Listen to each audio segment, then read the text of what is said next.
Samuel, qu'est-ce qui ne va pas avec l'immigration canadienne? Samuel, nous voyons partout sur les réseaux sociaux, beaucoup de réformes ont été faites. Qu'est-ce qui se passe? Le gouvernement canadien, le gouvernement québécois est en train de faire des réformes. Il y a des youtubeurs, il y a des blogueurs qui essayent de fustiger, de s'attaquer, comme quoi il est impossible pour un jeune de venir ici avec ses diplômes, de travailler dans son secteur d'activité, comme quoi il est difficile de trouver un logement, il est impossible d'épargner, de pouvoir se prendre en charge, que le système immigratoire canadien aujourd'hui a dit stop, c'est fini, c'est fini.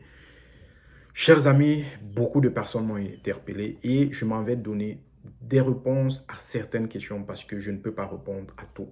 OK? Et disclaimer, déjà, je ne suis pas agent d'immigration, je suis tout simplement un honnête citoyen qui réside actuellement au Canada avec mon statut de résident permanent. Je suis là depuis bientôt 3 mois, mais j'ai eu à faire plusieurs pays. Donc, si tu es ici, c'est que sans doute tu t'intéresses à la thématique liée à l'immigration.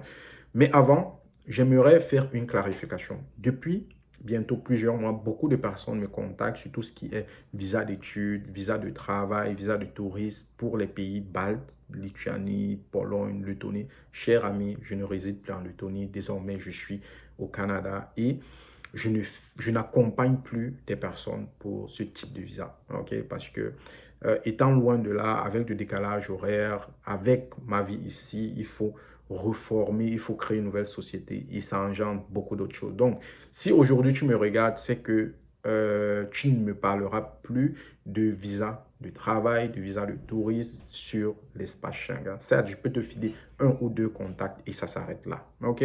Ça, c'était pour clarifier cette situation. Maintenant, Samuel, comment est-ce que tu vas au Canada? Est-ce que tu as pu trouver un travail? Oui, je vais bien. J'ai pu trouver un travail et ça se passe plutôt bien. Je vais revenir dessus très prochainement parce que là, on ne parle plus de moi. On parle des faits de la société, de tout ce qui se passe. La deuxième question, c'est Samuel, est-ce que tu conseilles un jeune étudiant aujourd'hui de venir étudier au Canada? Est-ce que ses diplômes sont reconnus? Chers amis, comme par le passé, les diplômes étrangers, les diplômes camerounais, ivoiriens, sénégalais seront toujours reconnus et sont reconnus au Canada. Okay? Sauf que là, le gouvernement, que ce soit du Québec, que ce soit du fédéral, okay, a décidé tout simplement de réduire le nombre d'immigrants, notamment étudiants, parce qu'ils se disent qu'il y a beaucoup de difficultés sur le terroir, notamment quand on parle de boulot, quand on parle de logement, quand on parle de conjoncture économique, ça engendre beaucoup d'autres aspects. Raison pour laquelle ils ont décidé tout simplement de diminuer le nombre d'étudiants étrangers afin de mieux contrôler ce qui arrive. Et nous le savons par le passé, il y a eu beaucoup de programmes qui ont été lancés et beaucoup d'étrangers sont venus avec certes des faux documents et voilà, ces derniers ont eu à plomber le système et raison pour laquelle nous avons ce résultat aujourd'hui. Et qu'est-ce qu'il en est des visas visiteurs? Chers amis, si vous ne le savez pas, quand vous venez dans un pays étranger, généralement, on vous donne un visa de court séjour. Et le gouvernement canadien, par le passé, donnait la latitude à ces immigrants-là d'avoir des visas de 5 ans. Sauf qu'il n'était écrit nulle part qu'en venant ici, au bout que tu devais rester pendant 5 ans. Normalement, on te disait tu devais rester pendant 6 mois et tu rentrais au pays et tu déclarais officiellement que tu venais juste en visite et non pour travailler.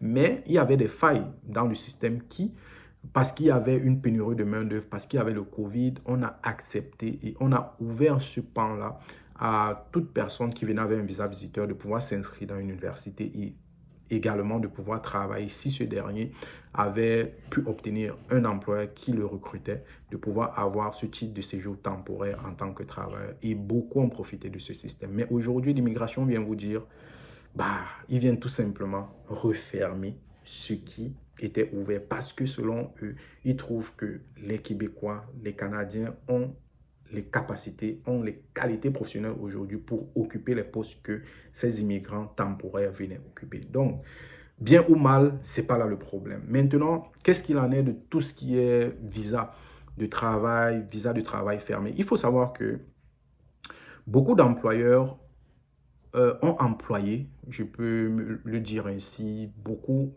d'étrangers à travers ces visas de travail fermés. Mais quand ces employés venaient ici, peut-être beaucoup n'avaient pas la qualification nécessaire pour exercer. Peut-être beaucoup sur place avaient les difficultés à pouvoir s'intégrer. Peut-être l'employeur avait les difficultés à pouvoir les payer. Peut-être certains employeurs abusaient même, ce qui fait que toutes ces difficultés-là sont arrivées aux oreilles des gouvernants. Et ces derniers, on peut dire, on peut cracher sur la soupe, essayent aujourd'hui de réorganiser les choses. Raison pour laquelle ils ont par exemple pris certaines lois pour dire que pour l'instant là, jusqu'en 2025, ils stoppent ce type d'immigration pour pouvoir permettre que les locaux, les natifs puissent travailler parce que on se rend compte que les Canadiens de souche, ok, qui sont formés sur place ont du mal à occuper un certain nombre de postes. C'est ce qui est dit. C'est ce que... Est-ce que c'est vrai? Est-ce que c'est pas vrai? Moi, je vous ramène tout simplement les faits qui sont présentés sur les journaux que ces dirigeants-là nous présentent en longueur de journée. Maintenant, est-ce que le Canada en soi est un pays qui essaye tout simplement de chasser les étrangers, qui essaye de réduire drastiquement le nombre d'immigrants qui aimeraient s'installer? Je vais vous dire non, parce qu'un pays qui, pendant plusieurs années, a décidé d'inviter plus de 500 000 immigrants à rejoindre ce pays pour combler le déficit manquant, ne peut pas du jour au lendemain, même s'il le voulait, se séparer. Et beaucoup d'Africains ont reçu des aides ici. Beaucoup d'Africains ont profité et continuent même de bénéficier de l'accompagnement du gouvernement, que ce soit sur le plan de la santé, parce que oui, quand nous arrivons, surtout les résidents permanents, nous avons cette sécurité sociale garantie, c'est-à-dire sur le plan médical, nous sommes soignés et ces enfants-là que nous ramenons ont un suivi, ont d'éducation gratuite, ont des frais qu'on leur débauche chaque mois. Et oui, si nous venons même en tant que résidents permanents et que nous décidions d'aller tout simplement aux études, nous sommes accompagnés à travers d'énormes programmes comme des prêts et bourses, par exemple. Et maintenant, je préfère m'arrêter tout simplement là. Ce que je vais dire ici, c'est que, et je l'ai décrié plusieurs fois, c'est que beaucoup de personnes n'ont pas compris le système. Okay? Beaucoup de personnes sont en train de s'interroger, sont en train de se poser pas mal de questions, mais le tort leur revient aussi. Parce qu'il ne sert à rien de venir dans un pays et venir par la mauvaise porte. Un peu. Quand tu viens avec le visa de touriste dans un pays, quel que soit le pays du monde, tu vas trimer. Okay? Parce qu'il va falloir que tu trouves l'autorisation nécessaire pour pouvoir exercer. Et même maintenant, quand on te demande d'exercer, ce sera un permis de travail parfois fermé. Ça veut dire que tu ne peux que travailler pour un employeur. Raison pour laquelle je conseille aujourd'hui à plusieurs parents, à plusieurs jeunes qui me suivent, que tu aies la licence, que tu aies le BCS, c'est mieux de rester dans ton pays d'origine. Pourquoi? Parce que cela va te permettre d'abord d'avoir la capacité de pouvoir étudier, si tu as les moyens d'obtenir au moins une licence, d'avoir au moins 1 ou 2 années d'expérience professionnelle et ensuite, ou alors par la suite, de rejoindre le Canada à travers tout simplement ce programme-là de travail qualifié, à travers soit Entrée Express ou Arima, sont des programmes qui aujourd'hui sont presque comme du pain béni parce que tous les programmes peuvent être touchés, mais celui de la résidence permanente jusqu'à présent n'a pas reçu de modification ou tout au contraire, le gouvernement fait tout pour pousser les gens à venir à travers ce programme parce qu'ils savent qu'une fois sur place, tu peux être embauché parce qu'on recherche d'abord ton expérience académique, ton expérience professionnelle et par la suite, on sait qu'avec le temps, tu pourras t'intégrer. Et si tu es malade, par exemple, tu seras soigné gratuitement. Si tu décides de rentrer aux études pour profiter d'un certain nombre de promotions, d'un certain nombre de, tout simplement, de, comment je veux dire ça, davantage, ok, tu pourras postuler et tu auras le poste qu'il faut. Donc, cher ami, prenons le temps de bien s'informer, de bien s'éduquer. Je suis entré dans un direct derrière moi et quelqu'un m'a dit, Samuel, pour qui est-ce que tu te prends? Après 3 mois au Canada, tu penses que tu maîtrises le système, tu penses que tu peux nous donner des leçons? Non, je ne maîtrise pas le système, je ne donne des leçons à personne, mais c'est l'ensemble des personnes que j'ai eu à côtoyer qui font mon expérience et qui me permettent de mieux m'orienter. Et quelqu'un qui est toujours à la quête de la connaissance ne sera jamais perdu. Et maintenant, quelque chose que j'aimerais partager, c'est tu peux être cadre dans ton pays, tu peux être cadre au Cameroun, tu as des millions, mais la difficulté et ce que les personnes ne comprennent pas, c'est que est-ce que cette sécurité financière, elle est garantie? Est-ce que cette sécurité sociétale, elle est garantie? Est-ce que le fait que tu gagnes 1 million aujourd'hui et que tu tombes gravement malade, tu peux te prendre en charge par les soins hospitaliers locaux? Est-ce que si tu as des enfants, tu gagnes 1 million, tu peux leur donner la meilleure éducation sans dépenser un seul franc? Est-ce que la société dans laquelle tu te trouves aujourd'hui te permet pleinement d'être à l'aise? Parce que nous le savons, en Afrique, nous sommes tous africains. Nous aimons nos pays, mais nous savons qu'il y a pas mal de choses, raison pour laquelle nous avons décidé d'aller du côté de l'Hexagone. Mais que ce soit au Canada, que ce soit en Afrique, beaucoup de choses sont à parfaire et nous savons qu'il va falloir des années. Mais, chers amis, il est préférable du plus profond du cœur d'aller à l'étranger. Même si ce n'est pas pour s'installer, mais au moins pour aller apprendre quelque chose. Parce que selon moi, le voyage est une leçon de vie. Et tant que tu n'es pas sorti du cocon familial, tant que tu n'es pas sorti de ton pays, tu ne peux pas avoir les yeux grands ouverts parce que tu vas toujours te focaliser sur ce que tu vois autour de toi. Donc, en conclusion, ce que je vais dire, c'est que le Canada est un beau pays. Le Canada a ses réalités, a ses difficultés. Comme difficulté d'ailleurs, c'est que quand tu viens d'arriver, même si tu étais cadre au Cameroun, même si tu étais cadre en Afrique, même si tu étais cadre en France, il va falloir à un moment donné que tu puisses te poser les bonnes questions. Ok? Est-ce que tu as des moyens nécessaires en venant, peut-être parce que tu as pu économiser 40 000 dollars, 50 000 dollars, tu es venu ici.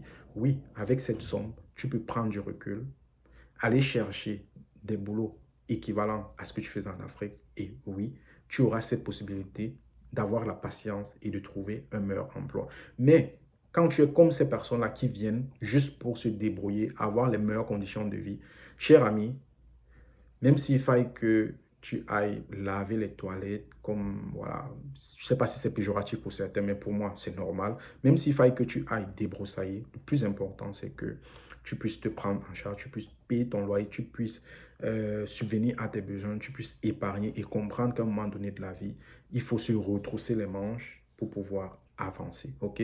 On peut faire un step back, deux step back, mais comprendre que ce n'est pas en arrière qu'on a fait, nous serviront pour mieux grandir, ok? Donc, on peut être cadre en Afrique, venir au Canada, avoir des petits boulots qu'on peut appeler, mais ces petits boulots te serviront de tremplin pour pouvoir te lancer. Parce que avoir un petit boulot ici, même si tu es cadre en Afrique, je suis sûr et certain que tu épargneras mieux. C'est vrai, la qualité de la vie sera moindre, mais au bout de 5 ans, si tu as réellement compris le système, tu seras très loin. Et comme plan, ce qu'on m'a dit ce qu'un grand frère m'a dit, Samuel, c'est un plan détaillé que je te donne. Quand tu viens d'arriver au Canada, tu es un nouvel immigrant, tu as ta résidence permanente. Je ne parle pas des étudiants parce que c'est autre chose. Nous le savons aujourd'hui. Les étudiants étrangers ont juste 20 heures de travail la semaine, ce qui vient drastiquement réduire leur adaptation au bout des 2, 3 premières années. Mais c'est possible quand on a la volonté. Donc, quand tu es résident permanent, tu viens d'arriver au Canada, prends ton temps de choisir un secteur d'activité qui te permet d'amasser un maximum d'argent. Ok? Il ne faut pas toujours courir vers ce que tu veux faire, juste rester dans ta zone de confort. Non, choisis un secteur d'activité que tu sais que ce dernier peut te permettre de mettre de côté un maximum. Parce que même si tu veux investir demain, il va falloir que tu travailles et que l'argent que tu as eu à engendrer, tes dépenses soient largement inférieures à ce que tu as gagné pour que ta capacité d'épargne soit drastiquement supérieure. Et une fois que ta capacité d'épargne sera, admettons, à 2 000, 3 000, 4 000 dollars par mois, au bout de 10 mois, ça te fera 40 000. Au bout d'une année, ça te fera 50 ou 60 000. Et multiplie ça fois 5, ça te fera plus de 200, 250 000.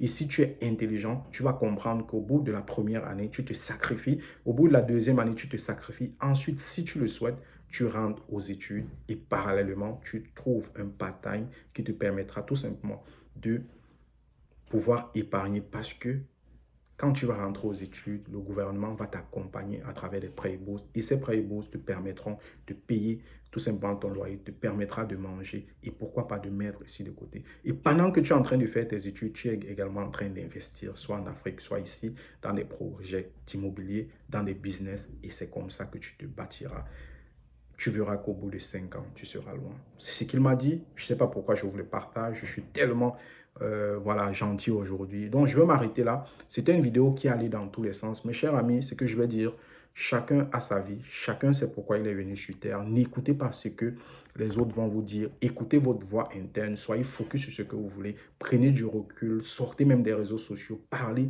10 minutes à votre vous intérieur et oubliez tout ce qui se dit sur les réseaux sociaux parce que ici, on parle de vous. Si tu sens qu'il y a cette voix interne qui te parle en te disant aujourd'hui, il est temps pour toi de quitter l'Afrique. Aujourd'hui, il est temps pour toi de quitter la Lettonie, la Russie.